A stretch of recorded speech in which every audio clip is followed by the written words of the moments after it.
vu tout un jeu en underhook ou avec le lapel. On a vu vraiment deux directions. Maintenant, il y a aussi une troisième variante, c'est de passer ce qu'on appelle en deep half-guard. Soit vous voulez y passer, soit souvent dans la bataille, on peut y rentrer, on peut faire des choses. Ça permet vraiment de stacker, de bloquer un peu le jeu. La deep half-guard, c'est quand on est ici. Ça ressemble à ça, la deep half-guard. Donc je suis en demi profonde, où je viens rentrer sous Romain. Ma main qui est derrière, elle est soit au niveau de la hanche, soit au niveau de sa jambe. Il y a deux variantes selon comment je vais attaquer. On va avoir deux manières différentes de passer de la demi à la deep. On va voir les dangers de la deep, comment garder la deep. Et quand je la garde ici, que j'ai réussi à éliminer les dangers, après comment je peux travailler à partir de là.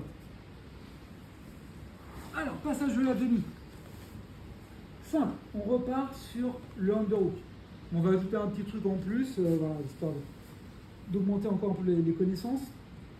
Quand j'ai le underhook, ici, super important, on l'avait déjà vu, rappelez-vous, l'oreille, elle doit être collée ici à la poitrine, c'est super important.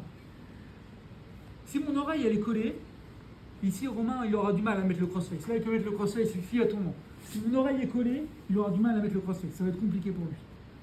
Cette main-là, pourquoi je la défends quand on est en demi? Je la défends justement pour pas qu'il puisse attraper ma tête. Mais une fois que je suis là, c'est fini. J'ai plus besoin de la défendre, cette main-là. J'ai plus trop besoin. Cette main-là, soit elle prend le crossface, soit elle prend ma manche. Du temps que je l'ai, il n'a rien. Une fois que j'ai collé ma tête, là, je vais rentrer en demi directement dessous. Donc, pour rentrer en demi, ma main qui est derrière va me tirer vers moi pour ouvrir l'espace qu'il y a sous Romain. Ma main qui est à la manche, elle va rentrer dessous, enfourcher.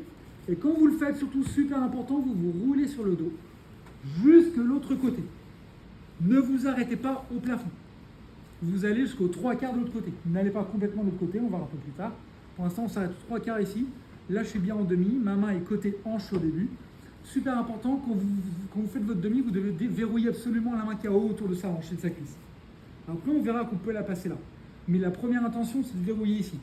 Parce que si je ne verrouille pas, si lui il voit que je me lance, son genou ici il va partir. Si là il enlève le genou, je peux faire des choses, mais j'ai un coup de retard. Donc au moment où je pars en demi, je verrouille, je pars de l'autre côté, donc ça va lui donner l'inertie pour enlever son genou. Mais moi, il faut que je verrouille. Je serre son genou entre mes jambes. On peut prendre un triangle si vous voulez, ça peut se faire de prendre un triangle. L'important c'est surtout de serrer le genou, super important. Ma deuxième main, ici, il ne faut surtout pas qu'elle se balade. Je vais garder la main contre mes côtes et garder proche de lui. On verra ce qu'on en fait dans 2 secondes.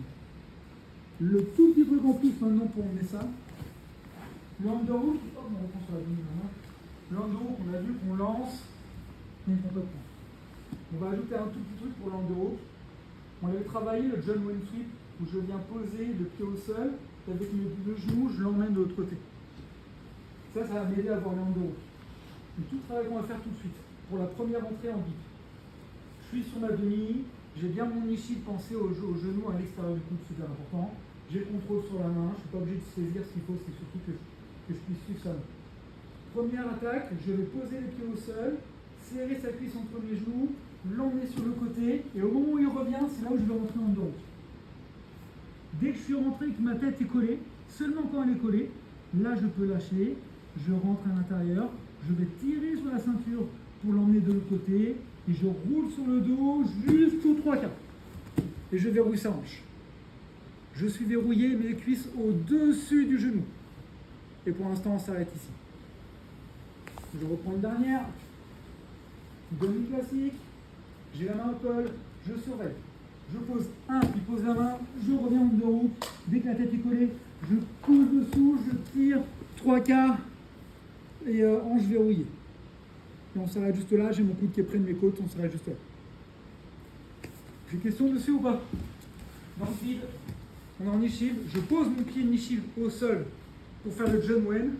Ma main qui est ici, elle va le tirer de l'autre côté, il pose la main. J'en profite lorsqu'il revient pour rentrer mon underhook. Je rentre, je colle la tête. Ça c'est hyper important, la tête doit être collée. Une fois que ma tête est collée, ça je peux lâcher. Je glisse dessous, en même temps je l'amène sur moi, je charge. Ça, je verrouille hanche, je serre les genoux et surtout je me mets aux 3/4 ici. Je suis sous lui aux 3/4. Une question 1, 2, 3.